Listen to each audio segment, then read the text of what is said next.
So nice. I reviewed it twice.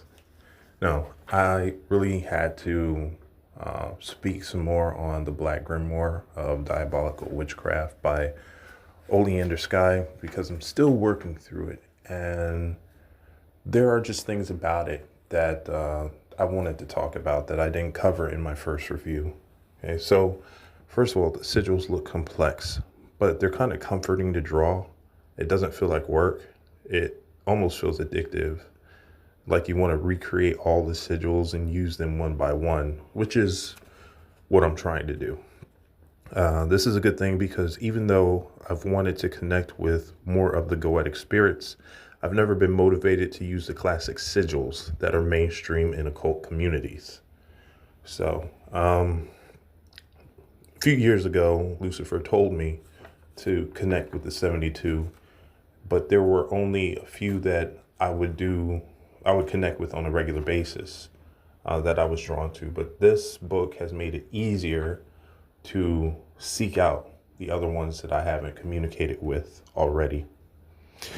Working with unfamiliar spirits has put the fun back into researching entities. Having little known names used for well-known spirits has caused my focus to fall on them when I may have skipped by them.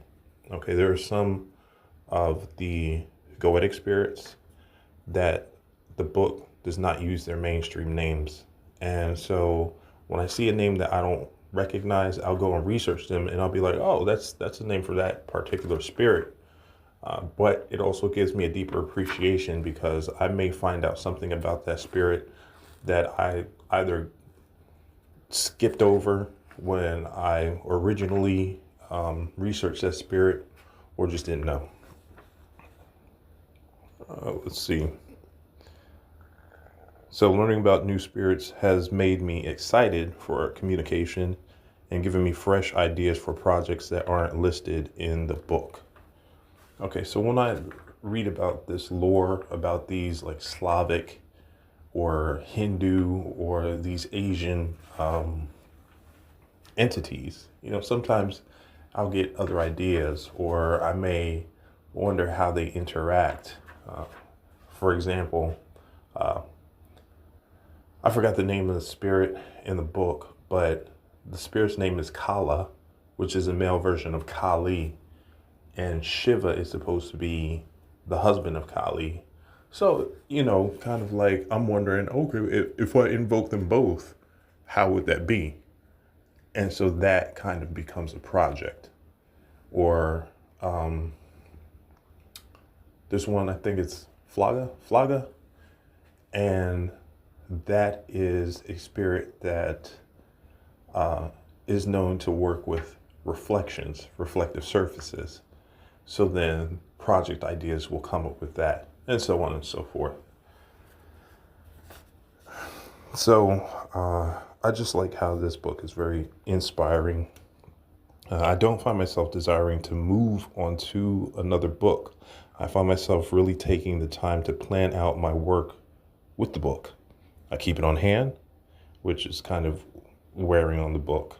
So I really need to get the hardbound copy. I keep it on hand, and what I found out is that many of the spirits aren't as malevolent as Western magic would have you believe.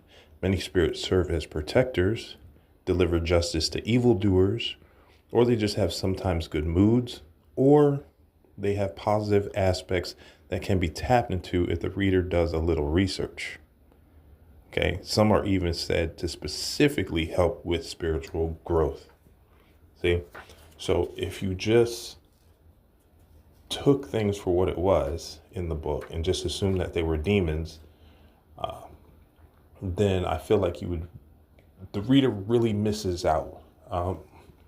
If they take the time to do some research in the cultures that these spirits come from, they would find out that they're not just malevolent entities. They're not just used for hexes or curses. They have many different aspects. They have depth to them. So it's worth getting to know them intimately, and not just focusing on what the book says that they can do, Okay, like you can ask them to help you with that, but actually take the time to get to know these spirits, like through research as well as gnosis. So that's just what I wanted to say about the book. The fact that I'm reviewing it twice or saying something, making 2 videos about it, just proves how good this grimoire is. So if you don't have it, definitely pick it up.